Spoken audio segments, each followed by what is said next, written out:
Hey everybody, this week on the Inkwell, we're going to be taking a look at Robert Oster Green at Night.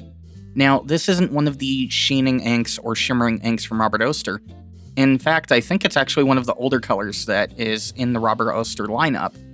But Green at Night is a good green in and of itself, and as is the case with all Robert Oster inks, it comes in at a really good price point for 50 mil. So I figured, hey, we might as well take a look at it. Especially since I had a bottle sitting here staring at me saying, why haven't you used me? You've looked at other green inks, now you should look at me. And that's what we're doing this week.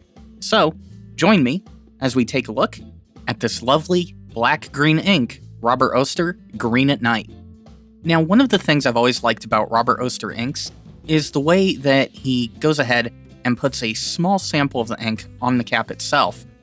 And in this case, since it's not a sheening ink or a shimmering ink, what we get here on the cap, I found is actually pretty close to what we're going to get out of the bottle. And I've got to say, even though I'm normally more of a fan of glass ink bottles, I really do have to respect the bottle that we've got here from Robert Oster. It's a nice, tall 50 ml bottle. It's plastic, but it's not a cheap plastic. It's a really good plastic, in such that I've taken one of these bottles and actually had it kind of smashed, sandwiched, and gouged in all kinds of ways on vacation, and it didn't rupture. That is a sign of a good quality bottle. But we're not here for the bottle, we're here for the ink. So as you can see coming out of the pen, this ink, well, out of a broad nib at least, is coming out really, really dark. I mean, it's not giving us too many midtones, if any at all, it's just giving us dark. I was joking recently actually that this ink reminded me of an oil slick. And a lot of it has to do with how much of the black portion really comes through on this ink. I mean, you're getting a lot of good dark green overtones, and that's one of the things I really like about this ink, that it plays really nicely with the deep dark black look, as well as giving you the primary color. And we get a really good look at this in the ink blot itself. As I was saying earlier, you're not getting too many light tones. This ink starts mid to deep mid, and it just goes darker from there. You can see, though, it gives you a really nice transition from those midtones to those darker tones, and you're also seeing that this ink isn't really going to be a sheener. There's not any red overtone to this ink in those darker, wetter portions. Now let's go ahead and take a look at dry time. And here we're actually going to see one of the properties of this ink I like as well. So out of a broad nib, because of how much ink we're getting on the paper, and because of how wet this ink is, we are seeing dry times in excess of 30 seconds, but it will be dry under 45 seconds. Not ideal for Tomoe River, but it's okay if you're using this for more artistic purposes or just journaling at home. Now, in a finer nib, you are seeing fully dry by 5 seconds, and you're still getting those nice, dark greens. So this ink overall, in a fine nib, is actually a really good workplace ink. You just have to be mindful of your nib size when using the ink and determining where you're going to be using it.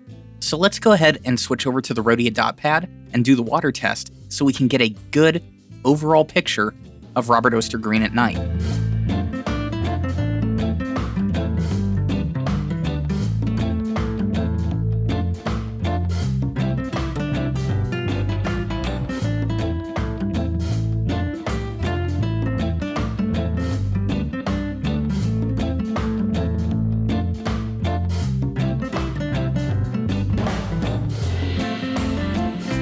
So that water test is pretty telling. With how much of the darker tones we were getting, I was hoping that this would be more of a green-black situation where we would have a little bit more permanence. In some of the wider lines, yes, we still have what we wrote earlier, but for the most part, after getting wet, this ink just disappears, which is a little bit of a letdown, but I really wasn't expecting much water resistance, if any at all, and I kind of got what I was expecting. But it doesn't mean all doom and gloom for this ink. Even though it didn't give us any water resistance and I really wasn't expecting any, it gave me a color that I really like to see, especially from the green shade of the color wheel. And I think a lot of that has to do with where I tend to like to vacation and where I grew up. When you grow up near pine trees, one of the things that you notice about the needles is that they are very dark green, and you do see that shade in Robert Oster Green at Night. And besides, if you're using a fine nib or a medium nib, and you're using this in a more workplace situation or anything like that, odds are you're also going to be careful enough to not just dump your entire drink on the paper. Or at least I would assume so. I'm starting to think that I'm probably an outlier when it comes to the sheer amount of water accidents I have around anything that has to do with pens, paper, and ink. Back to the important stuff though, overall, I still think this is a good value and a good addition to any ink collection. You're going to get respectable dry time, you're going to get a nice shade of green, and it's a good value for 50 ml of ink. Robert Oster consistently makes good ink, and that is on display here with Green at Night. But that's going to do it for this video. Comment down below what you think of Green at Night, or what other inks you would like to see me review here on the channel. Subscribe to the channel if you haven't already. Follow the channel on Twitter and Instagram, links are down below. Consider supporting the channel over at patreon.com, and let's see how quick we can get to 1,000 subscribers.